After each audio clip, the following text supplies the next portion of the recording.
On line فن خطابت course class number 28۔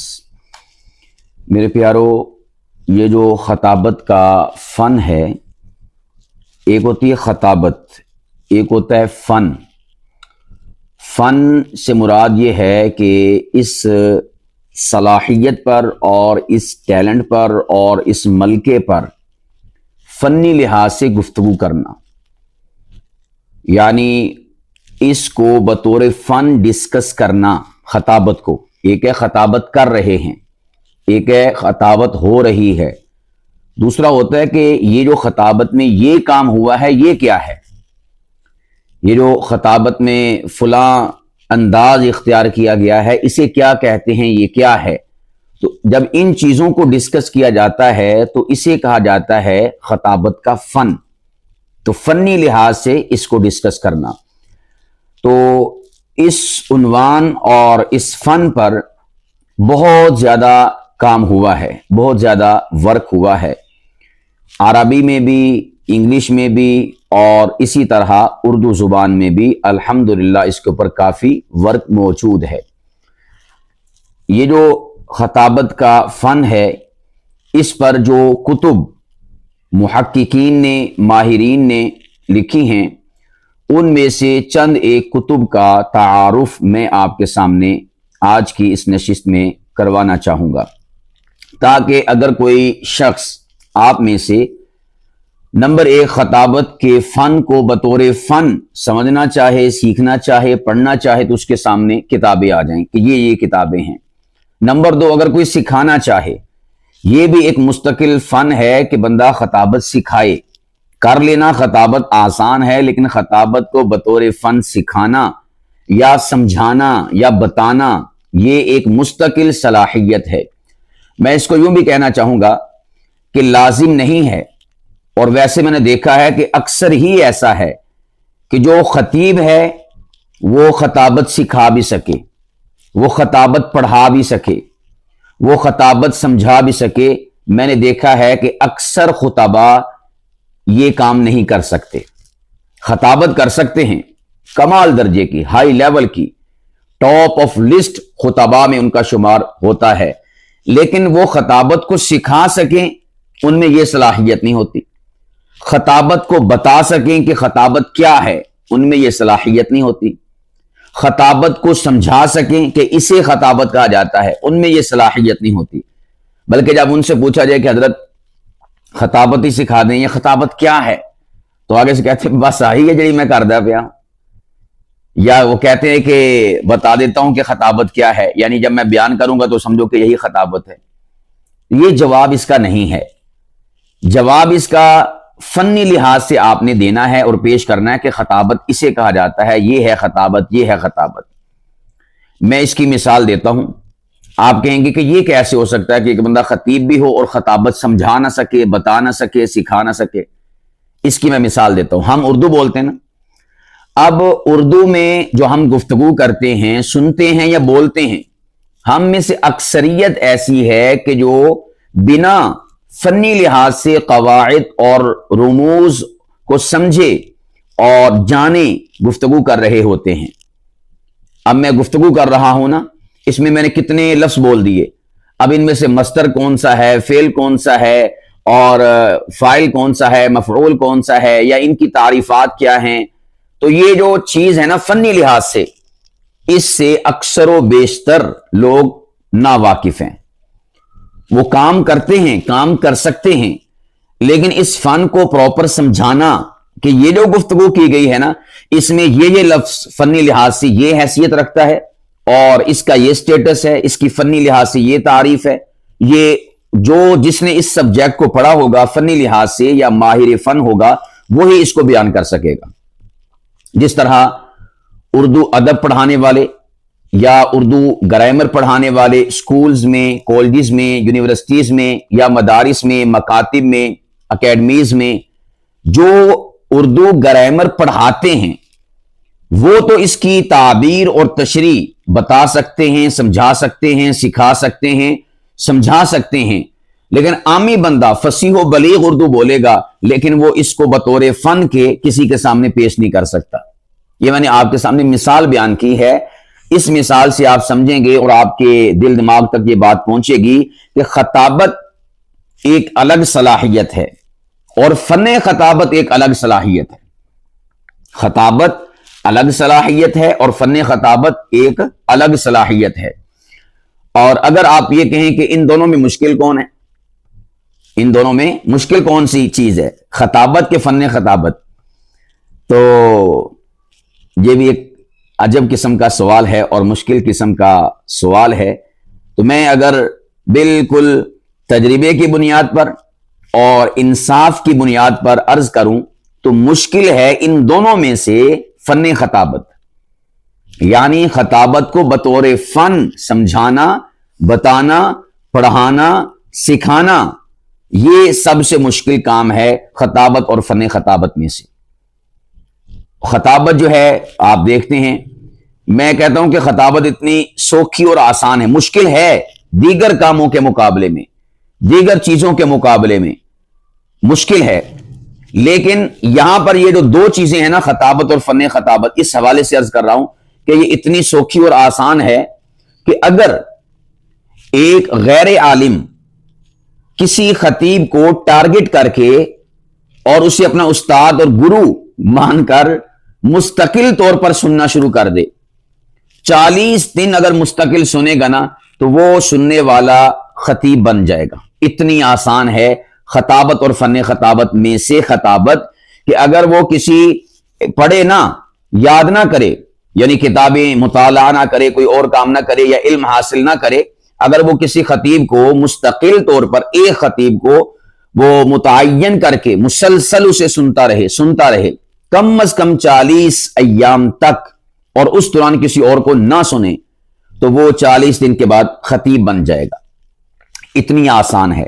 لیکن اگر آپ اس کے برعکس یہ کہیں کہ جو خطابت کے فن پر لیکچرز ہیں، جو خطابت کے فن پر اسباق ہیں، جو خطابت کے فن پر علماء کرام نے اور ماہرین فن نے کتب لکھی ہیں، کتابیں تحریر کی ہیں، ان کو سن کر یا پڑھ کر یا سمجھ کر کوئی سمجھانا چاہے، بتانا چاہے اور فن سکھانا چاہے تو یہ بہت مشکل کام ہے، بہت مشکل کام ہے.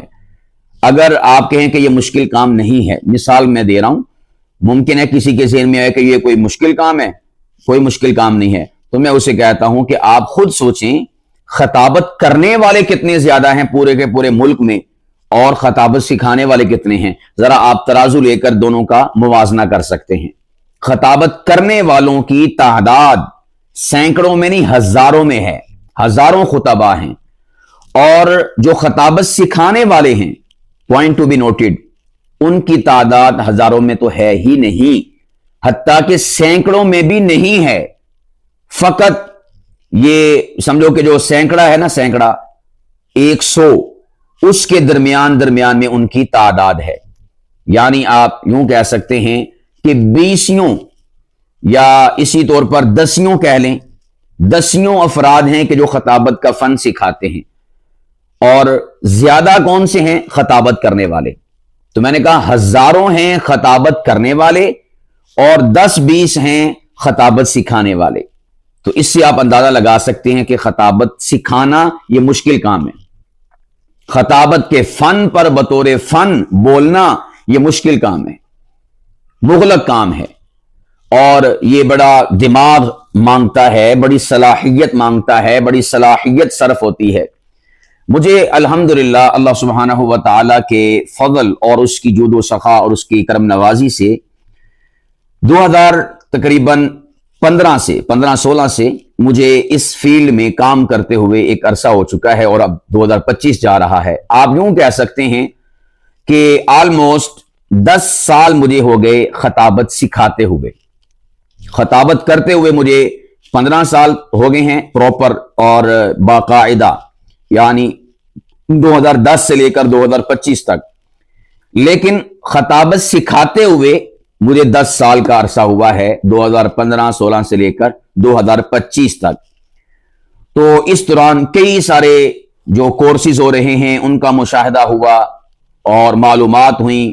نمبر 1 تو انتہائی زیادہ قلیل، نہ ہونے کے برابر کورسز ہو رہے ہیں نہ ہونے کے برابر افراد ایسے ہیں کہ جو خطابت کا فن سکھاتے ہیں، اور اسی طرح جو اس فن کے ماہرین ہیں ان کی یوں سمجھیے کہ تعداد اتنی قلیل ہے کہ جتنی اس کی ضرورت ہے، جتنی اس کی اہمیت ہے، اس کے مقابلے میں یہ کوئی اس کا جوڑ بنتا نہیں ہے۔ تو میں ان احباب کو کہ جو خطابت سکھانے کا ذوق رکھتے ہیں اور سمجھتے ہیں کہ ہمیں چاہیے کہ ہم خطابت سکھائیں اور سکھانی چاہیے، اس کا تو ہر مدرسہ میں اہتمام ہونا چاہیے۔ کیوں؟ اس لیے کہ یہ ہر عالم کی ضرورت ہے، ہر صاحب علم اور حامل علم کی ضرورت ہے، اور اس ضرورت کو ان حاملین علم اور اسی طور پر جو عالمان دین ہیں ان کی ضرورت کو پورا کرنے کے لیے ہمارے جو سنجیدہ احباب اور افراد اور مفکرین ہیں، ماہرین ہیں، انہیں میدان میں اترنا چاہیے اور اس کا خوب سے خوب اہتمام کرنا چاہیے۔ اور میں یہاں پر ایک چیز کا ضرور ذکر کرنا چاہوں گا، بہت سارے کورسز فن خطابت کے حوالے سے ایسے ہیں کہ جو بڑے بڑے نامور خطباء یا ماہرین فن کروا رہے ہیں، لیکن صحیح پوچھیں تو وہ کورسز خطابت کے فنی نہج کے اوپر نہیں ہو رہے۔ بہت سارے ہو بھی رہے ہیں اور بہت سارے ایسے بھی ہیں کہ جو نہیں ہو رہے۔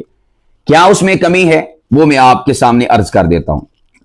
نمبر ایک ہفتے کا کورس ہوتا ہے، اور اس کورس میں عام طور پر ایسا ہوتا ہے اور عام طور پر ایسا ہو رہا ہے کہ باہر سے خطباء کو بلایا جاتا ہے اور ان کے لیکچرز کروائے جاتے ہیں، ان کے لیکچرز دلوائے جاتے ہیں، ان کے اسباق ہوتے ہیں۔